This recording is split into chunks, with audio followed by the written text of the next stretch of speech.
दोस्तों, अगर मैं आपको बोलूं कि गाज़ा की तबाही अब एक multi billionaire dollar real estate opportunity बन चुकी है और इसका आर्किटेक्ट कोई और नहीं डोनाल्ड ट्रंप है, तो आप मानोगे? क्योंकि एग्जैक्टली यही हो रहा है। ट्रंप ने नया स्ट्रक्चर अनाउंस किया है, बोर्ड ऑफ पीस।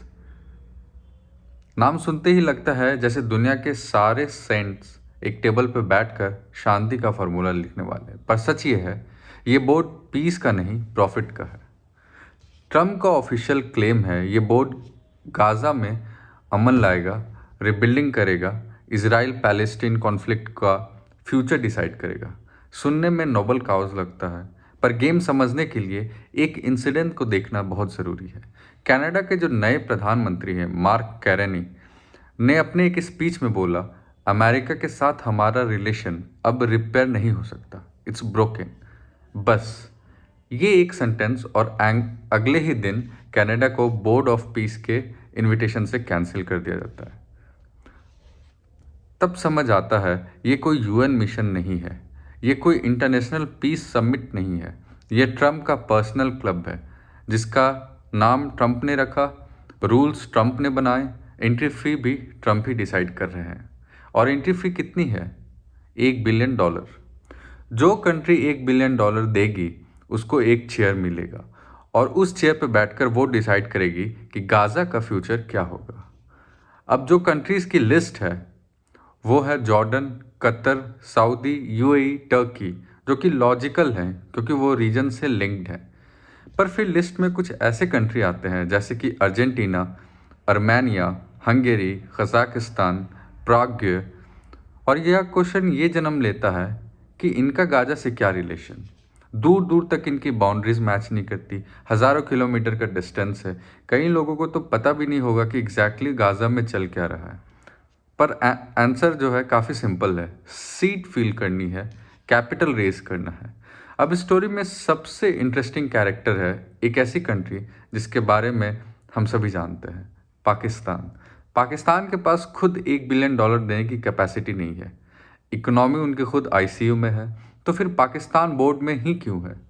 क्योंकि हर पावर गेम में एक ऐसा प्लेयर चाहिए होता है जो सवाल बिल्कुल ना पूछे, जो मोरल रेड लाइन को ना देखे और बस ऑर्डर को एग्जीक्यूट करे, यानी प्यादा। सऊदी अपनी आर्मी डर्टी वर्क्स में कभी डालेगी नहीं क्योंकि उनका रिकॉर्ड रहा है।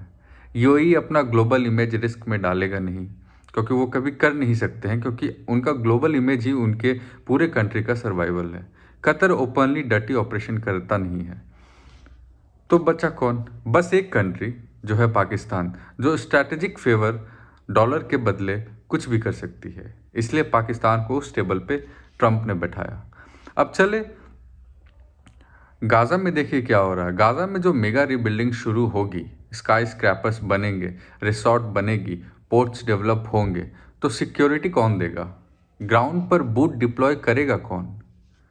आउटसोर्सिंग मॉडल, जो आज तक इंडिया में जितने भी बड़ी कंपनीज है वो आउटसोर्सिंग मॉडल को अपनाती है ताकि इंडियन लोगों का बेनिफिट हो, वैसे ही पाकिस्तान में आउटसोर्सिंग अपनाते हैं जहाँ अपने बंदों को लड़ाई में भेजें। इन्वेस्टर प्रॉफिट कमाएगा और ऑन ग्राउंड एग्जीक्यूशन किसी और से करवाएगा।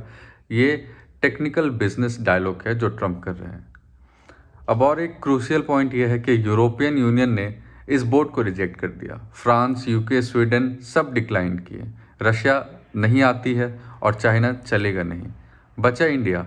इंडिया पोलाइटली डिस्टेंस बना रहा है क्योंकि इंडिया जानता है ये लिजिटिमेट पीस प्रोसेस तो नहीं, ये एक प्राइवेट जियोपॉलिटिकल स्टार्टअप है। बिल्कुल वैसे ही जैसे ट्रंप, जब वो एक बिजनेसमैन थे इस प्रेसिडेंशियल रेस के पहले, तो वो अपने यहाँ एक मारे लोगो करके रिसोर्ट में बिजनेस इलीट के साथ इनवाइट करते थे, गोल्फ खेलते थे और डील को क्लोज करते थे। सेम चीज़ यहाँ पे चल रहा है, बस डिफरेंस इतना है इस बार टेबल पर गाज़ा की ज़मीन है और गाज़ा रिबिल्ड करने में लगेंगे $100 बिलियन। वर्ल्ड बैंक पैसा देगा, डेवलपमेंट बैंक पैसा देंगे, पर कॉन्ट्रैक्ट मिलेगी उन्हें ही जो आज $1 बिलियन देकर चेयर खरीद रहे हैं। यानी ये पीस प्लान नहीं, ये फ्यूचर रियल इस्टेट का ऑक्शन चल रहा है। और सबसे शॉकिंग डिटेल ये है, बोर्ड ऑफ पीस के चैप्टर में लिखा ही नहीं है कि गाज़ा में एक्चुअल शांति आएगी कैसे। मतलब कहीं पर भी सीज फायर का प्लान नहीं है, ह्यूमैनिटेरियन रोड मैप बिल्कुल भी नहीं है, और पॉलिटिकल सॉल्यूशन कि इजराइल और पैलेस्टाइन का रिजोल्यूशन कैसे होगा वो बिल्कुल भी डिस्कस नहीं है। सिर्फ इन्वेस्टमेंट, लैंड एलोकेशन और प्रोजेक्ट साइट्स है। इसलिए दोस्तों ये मिडिल ईस्ट का जो पीस मिशन है वो बिल्कुल भी एक मिशन नहीं, ये मिडिल ईस्ट का समझ जाइए आप आरे लोगो बिजनेस मॉडल है जो कि ट्रम्प कंट्रोल कर रहे हैं। एक प्राइवेट क्लब जहां चेयर पैसों से खरीदा जाता है और नेशन का फ्यूचर क्लोज रूम में लिखा जाता है। अब फाइनल सवाल, शांति का प्रॉमिस किए जा रहे हैं पर असली पीस किसके आएगी और किसके जेब से जाएगी? इस स्टोरी पर नज़र रखेंगे हम, क्योंकि देखेंगे अभी इस क्लोज के बाद अगला क्या डिसीजन लेती है ये बोर्ड मीटिंग, क्योंकि जो भी होगा वो ग्लोबल जियोपॉलिटिकल में स्टॉर्म यहीं से उठाएगा। मैं हूँ आपका होस्ट और ये था आज का नाइट ब्रीफ का डिटेल। जय हिंद, जय भवानी।